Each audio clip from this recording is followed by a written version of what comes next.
Pakar Hukum Tata Negara Bivitri Susanti menilai, pemungutan suara ulang pemilihan presiden, Pilpres, 2024 masih memungkinkan dilakukan. Sebab, pelantikan presiden baru akan dilaksanakan pada 20 Oktober mendatang. Sehingga, masih ada cukup waktu untuk melaksanakan pemungutan suara ulang. Jangan lupa, ini cuma Pilpres pemilunya, enggak pileg lagi. Daftar pemilih udah ada. Nah jadi ini enggak akan serumit bikin dari nol, tapi ini sudah setengah, mungkin sepertiga jalan, kata Bivitri saat menjadi narasumber dalam diskusi di Media Center Tim Pemenangan Nasional, TPN, Ganjar Mahfud, Jakarta, Senin, 1 April 2024. Metodologi, apakah kami netral? Seperti halnya juga kawan-kawan jurnalis kan beda ya antara netral dengan independen. Kami independen tapi saya memang tidak netral karena saya berpihak pada keadilan dan kebenaran. Nah itu dulu catatannya. Jadi tidak netralnya dalam hal itu. Saya merasa semua orang yang memperjuangkan keadilan harus didukung. Itulah ketidaknetralan saya. Sehingga siapapun partai maupun kelompok, bahkan pemerintahnya Pak Jokowi mengajak saya diskusi untuk membahas ketidakadilan, maka saya akan hadir. Jadi dalam konteks itulah saya hari ini datang. Saya tidak bisa mengatasnamakan Prof. Romli tentu saja, tapi dalam konteks itulah saya datang untuk memberikan catatan-catatan mengenai ketidakadilan. Nah, jadi kalau pertanyaan dari Pak Jarod tadi, mungkin tidak ada keadilan yang substantif di Mahkamah Konstitusi saat ini. Menurut saya kalau Mahkamah Konstitusi masih dikerangkeng oleh hukum acara yang sebenarnya membatasi pencarian keadilan yang substantif, maka jawabannya tidak. Di mana kerangkeng itu yang saya maksud? Saya pakai istilahnya agak ekstrim sengaja Pak Jarod. Karena jadi saya membayangkan memang kayak kerangkeng betul. Kita tahu tuh ada sesuatu yang mau diincer keadilan yang kita cari. Tapi kita nggak bisa keluar dari jeruji itu. Nah jeruji itu salah satunya adalah waktu, pembatasan waktu. Yang implikasinya kepada pembatasan jumlah saksi, cara saksi diperiksa. Jadi banyak implikasinya. Teman-teman pasti tahu 14 hari kan, 14 hari kerja. Caleg aja prosesnya itu 30 hari kerja. Ini 14 hari kerja. Jadi itu jadi hambatan utama karena kita teman-teman tahu 2019 itu sidang kan sampai pagi tuh. Sampai jam 5 pagi, ingat kan semua? Bayangkan itu cuma satu pemohon. Sekarang 2 pemohon loh. Bukan cuma satu. Dan sekarang juga bobot dugaan kecurangannya besar sekali. Menurut saya ini adalah pemilu terburuk dalam sejarah Indonesia. Jadi apa kebenaran yang bisa digali kalau kita sudah dibatasi duluan oleh waktu. Nah, waktu itu kan implikasinya banyak, teman-teman. Nggak cuma hari-hari yang mungkin teman-teman juga sering kali kerja sampai pagi dan seterusnya. Tapi implikasi hukumnya itu loh. Misalnya sekarang kan saksi sama ahli dibatasi 19 orang.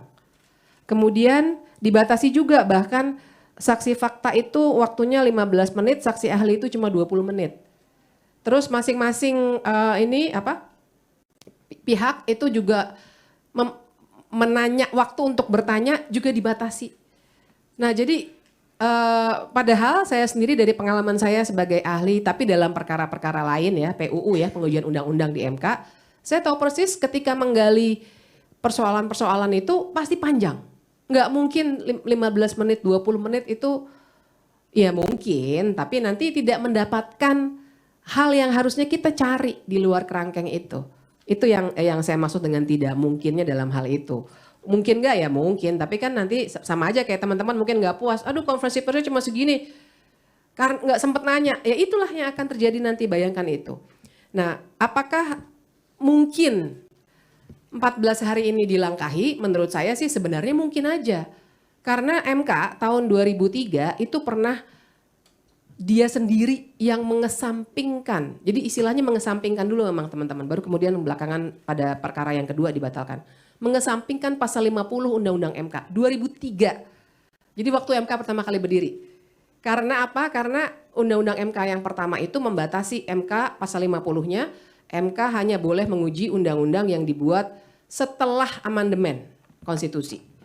Nah, dia kesampingkan sendiri sehingga dia bisa menguji undang-undang yang lain. Bayangkan kalau pasal itu nggak dikesampingkan dan kemudian dibatalkan, nggak bisa tuh undang-undang KUHP diuji, nggak bisa tuh undang-undang perkawinan tahun 74 diuji, nggak bisa juga undang-undang lainnya yang lahir sebelum 2002 itu diuji oleh MK. Nah, jadi pertanyaannya seharusnya bisa, dan kerangkengnya masih banyak, tapi saya kira karena ini bukan diskusi yang terlalu panjang, saya ingin batasi di situ dulu. Poin saya ingin menekankan bahwa kita semuanya, termasuk teman-teman jurnalis, juga jangan terkunci oleh cywarnya para advokat di MK yang mulai mengatakan nggak mungkin KPU segera pemilu ulang. Kalau saya kalau bicara keadilan substantif itu, janganlah kita dikerangkeng duluan oleh asumsi-asumsi. Kita bicara bukan 6 minggu, bukan 6 hari loh teman-teman, 6 bulan lagi kok, 20 Oktober. Nggak ada yang mau presiden diperpanjang, nggak ada. Tetap 20 Oktober kita akan melantik presiden baru. 6 bulan itu waktu yang cukup. Kalau saya baca 2 permohonan itu, 01 maupun 03, yang masukin deadline tanggal tuh 24 Juni, yang 03, kalau 01 nggak masukin tanggal. Tapi jadi itu memungkinkan sekali. Jangan lupa ini cuma pilpres pemilunya, nggak pileg lagi.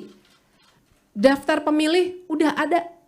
Nah, jadi bayangkan ini memang nggak akan serumit bikin dari nol, tapi ini udah setengah, mungkin sepertiga jalan tinggal gitu.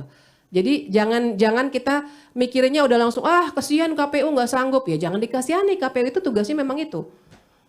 Jangan dikunci oleh asumsi-asumsi bahwa nggak mungkin ada pemilu ulang, kemudian kita jadi menyingkirkan keadilan substantif bahwa ini pemilu terburuk dalam sejarah Indonesia. Nah, ini yang ingin saya tekankan. Itu aja dulu, terima kasih Pak Jarod. Halo, selamat berjumpa dengan saya Anika, pembaca berita podcastnews.id. Saksikan terus konten-konten menarik dari kami. Jangan lupa subscribe, like, dan komen. Terima kasih.